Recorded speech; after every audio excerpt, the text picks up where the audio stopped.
Assalamualaikum warahmatullahi wabarakatuh. Perkenalkan, nama saya Bonar Halamuan Simanjuntak dengan NIM 1101223400. Di sini saya akan menjelaskan hasil dari tugas besar saya, yaitu perancangan dan analisis komunikasi microwave line of sight antara site Telkom dan Orchid Forest Shikole. Bab 1 ada dash evaluation. 1.1 Spesifikasi desain sistem. Dalam perancangan Base Transceiver Station atau BTS, terdapat beberapa hal yang harus dipenuhi untuk membangun komunikasi microwave, yaitu yang pertama ada laju data atau informasi, yaitu 155,52 Mbps. Selanjutnya ada bare maksimum atau bit error maksimum 10 pangkat minus 6, ada availability minimum yaitu 99,99%, asumsi tinggi bangunan maksimum itu 30 meter dan tinggi pohon itu 15 meter. Selanjutnya menggunakan frekuensi 13 GHz dan diameter antena yang diperlukan 3 meter. Selanjutnya di sini ada site A dan site B yang dimana lokasinya ada di site Telkom dan site Shikole. Untuk koordinat dan lain-lainnya tertera pada gambar. Selanjutnya, parameter perancangan. Yang pertama, frekuensi operasi yaitu 1800 MHz, tinggi antena pemancar 60 meter, tinggi antena penerima 1,5 meter, daya pancar sampai 43 dBm, gain antena TX 18 dBi, gain antena RX 0 dBi, sensitivitas penerima min 102 dBm, line of sight jaraknya itu 20,78 km, tipe area yaitu suburban, estimasi losses, konektor feeder 3 dB. Selanjutnya untuk rugi redaman propagasi ada langkah 1, langkah 2, langkah 3 terdapat pada gambar yang tersedia. Untuk selanjutnya ada fading margin yang mengasumsikan reliabilitas sistem 99,9% dan kondisi Rayleigh fading. Nilai standar yang digunakan adalah sebagai berikut, yaitu FM sama dengan 20 dB. Selanjutnya ada power link budget, di mana rumusnya sendiri ada PRX sama dengan PTX tambah GTX tambah GRX kurang LPAT dikurang L losses kurang FM, sehingga perhitungannya terdapat pada minus 125,9 dBm, yang dimana air sense-nya itu lebih kecil min 102 dBm, maka sinyal tidak dapat diterima atau outage tanpa perbaikan sistem. Selanjutnya ada ketinggian antena yang diperlukan, itu ada radius Fresnel Yonex dengan hasil mendekati 29,4 meter dan clearance minimum 60% f1 itu mendekati 17,64 meter.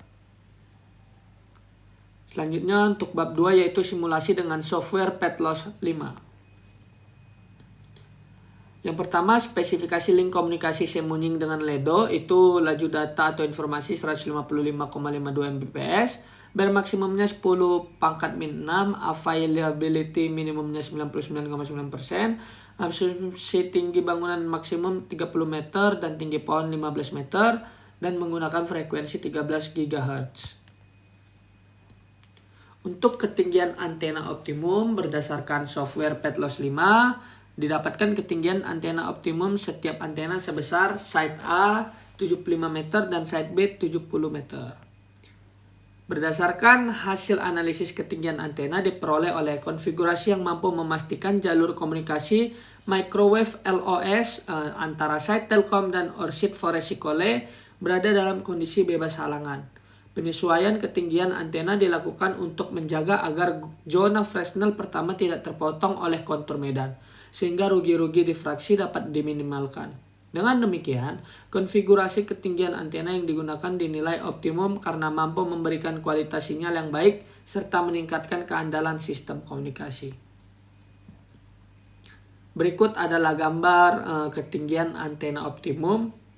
Analisis ketinggiannya dilakukan untuk memastikan jalur komunikasi (LOS) antara site Telkom dan Orchid Forest Cikole berada dalam kondisi bebas halangan, khususnya terhadap zona Fresnel pertama sehingga rugi-rugi difraksi dapat diminimalkan.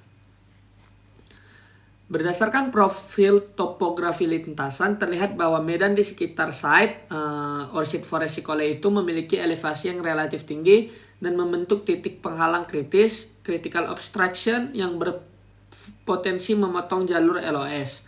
Jika ketinggian antena tidak mencukupi, maka sinyal akan mengalami difraksi yang menyebabkan penurunan level sinyal terima atau RSL, penurunan fade margin, dan menurunnya keandalan link secara keseluruhan.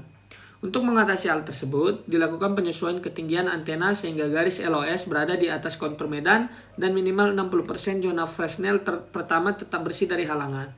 Dari hasil simulasi, ketinggian antena pada kedua site menunjukkan bahwa jalur transmisi sudah melampaui puncak kontur medan, sehingga yang pertama zona Fresnel tidak terpotong secara signifikan, rugi-rugi difraksi dapat diabaikan, dan kondisi propagasi mendekati free space propagation. Dengan demikian, ketinggian antena yang digunakan dapat dikatakan optimum karena mampu memberikan cakupan terbaik tanpa perlu penambahan menara yang berlebihan serta tetap memenuhi aspek teknis dan efisiensi biaya. Selanjutnya ada peta profil, dapat dilihat pada gambar itu peta lokasi setiap file yang dimana digunakan dalam perancangan ini diambil dengan menggunakan aplikasi Google Maps. Sekaligus menunjukkan pada peta profil lintasan komunikasi microwave antara site Telkom dan Orchid Forest Cikole yang digunakan sebagai dasar analisis antara lintasan kondisi topografi serta potensi LOS. Selanjutnya ada analisis multipath, berikut adalah gambarnya. Berdasarkan hasil analisis multipath pada gambar, terlihat bahwa setelah dilakukan optimasi ketinggian antena, jalur propagasi utama atau direct path antara site Telkom dan Orchid Forest Cikole berada dalam kondisi LOS yang jelas merasa bidang refleksi yang terbentuk oleh kontur permukaan tanah berada pada jarak dan elevasi yang tidak signifikan terhadap lintasan sinyal utama, sehingga pantulan sinyal atau reflected path tidak memberikan interferensi yang berarti. Selanjutnya ada Transmission Detail Report, ada gambarnya, itu berdasarkan hasil simulasi antara site, diperoleh parameter-parameter utama yang menunjukkan bahwa link berada dalam kondisi yang sangat baik dan layak secara teknis. Nilai free space, path loss atau FSPL yang dihasilkan sebesar 136,99 dB untuk jarak lintasan jarak 21,08 km pada frekuensi 8 GHz. Nilai ini mencerminkan redaman alami sinyal akibat propagasi di ruang bebas yang masih berada dalam batas wajar untuk sistem microwave jarak menengah dengan frekuensi tersebut. Hasil simulasi menunjukkan bahwa RSL atau Receive Signal Level yang diterima pada sisi penerima adalah sebesar min 26,61 dBm. Nilai RSL ini berada jauh di atas RX Threshold Level sebesar min 67 dBm, sehingga sinyal yang diterima memiliki kekuatan yang sangat memadai untuk memenuhi kriteria kualitas layanan yang ditetapkan. Lebih kecil sama dengan 10 pangkat min 6. Selanjutnya ada analisis, terdapat perbedaan hasil antara perhitungan manual path loss sebesar 163,9 dB dan hasil simulasi. Perbedaan ini disebabkan oleh karakteristik fundamental dari kedua metode tersebut. Faktor kontur bumi atau diffraction loss perhitungan manual menggunakan rumus empiris COST 231 HATA yang mengasumsikan permukaan bumi relatif datar dengan parameter koreksi rata-rata. Sedangkan simulasi menggunakan data digital elevation model atau DEM yang memperhitungkan rugi-rugi difraksi akibat penghalang fisik nyata seperti bukit dan gunung di sepanjang lintasan 20,78 km dari Dayeuhkolot ke Lembang. Adanya bukit di tengah lintasan secara signifikan menambah redaman yang tidak terdeteksi oleh rumus manual sederhana. Faktor clutter atau tutupan lahan simulasi memperhitungkan jenis tutupan lahan spesifik seperti hutan pinus di Cikole berbanding area urban di Telkom University dengan resolusi tinggi. Rumus manual hanya melakukan generalisasi kategori suburban sehingga kurang akurat dalam merepresentasikan kerapatan vegetasi hutan Cikole yang sebenarnya menyerap sinyal lebih besar.